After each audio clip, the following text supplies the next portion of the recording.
Assalamualaikum warahmatullahi wabarakatuh. Welcome back to my channel. My name is Hebah and this is Hebah's Rollercoaster. In today's video, I want to talk to you guys about 5 words that are used in English but are actually German. But before we start, if you're new here, I'd like to invite you to subscribe to my channel. I post videos every Monday. Having said that, let's jump into the video. So the first German word that I want to talk about today is the word Gesundheit or Gesundheit, as people say it in English. Many of you might have already heard this word as a response to a sneeze. So if someone sneezes, people might respond saying God bless you or bless you, but people might also say Gesundheit. If you know German, you will know that this word, literally translated, actually just means health. So kind of like in Spanish, when people say salud, in German, people say Gesundheit when somebody sneezes. So it's kind of like a way of wishing somebody good health.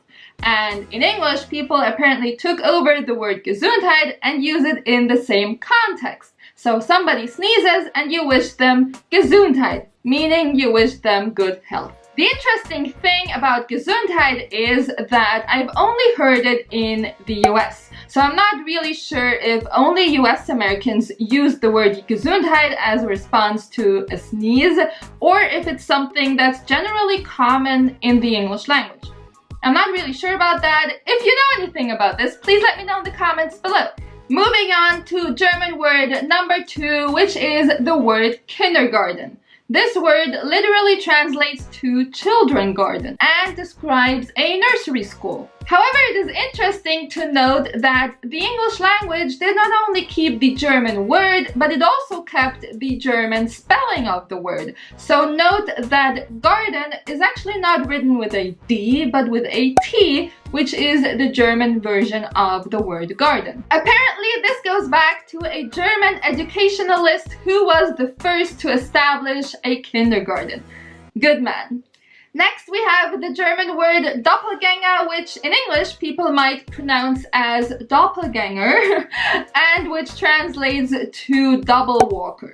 So, double walker does not really have any literal meaning, but the word in itself, doppelganger, describes a person that looks exactly like another person without actually being related to them. I know that there are people out there who are convinced that every single person on this planet has a doppelganger. So there is a person somewhere else that looks exactly like them. Could you imagine meeting somebody that looks exactly like you and maybe is a bit like you as well?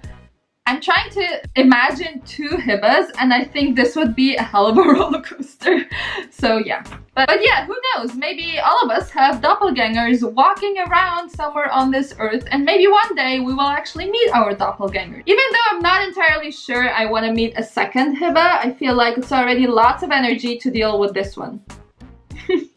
Before this goes too far, let's move to word number 4, and this is the word Schadenfreude, which in English people usually pronounce kind of like Schadenfreude. This one is actually a bit difficult to translate, so the first part of the word Schaden means damage, and the second word Freude means pleasure. So if we were to kind of explain the connotation and the context of this word, it actually describes a feeling of happiness because something bad happened to somebody else. So somebody else had to suffer from some kind of damage, and so you feel pleasure because they had to suffer in a way. And I know this sounds really bad at first, but this word is mainly used with hypocritical people or people who are bad to begin with. So it means that you are happy that justice was served to them in some way. So they were a bad person, they did a bad thing, and then they had to deal with the consequences, or they were kind of punished in a way, or kind of like received what they deserved. So this word is not really meant to describe that you're happy that somebody else is suffering, which would be horrible, but it rather describes that you are happy that a bad person that usually causes damage or suffering for others is now suffering themselves. And I know it doesn't sound very nice, but it's human, and I'm sure all of us have felt Schadenfreude before. And if you say you haven't, then you are a liar. You know, if I would have to explain Schadenfreude or Schadenfreude in like an emoji, I think it would be like this.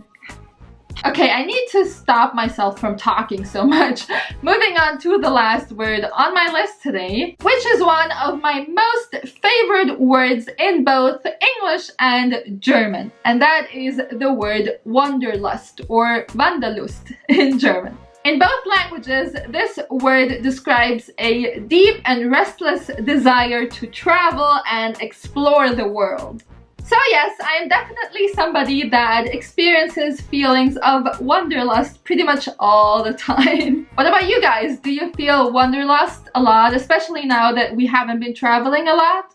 Let me know in the comments below. Also, let me know if you know any German words that are used in the English language. And what about my list? Did you know all of these words? Did you know that all of these words were actually German? Did you know that they were used in the English language?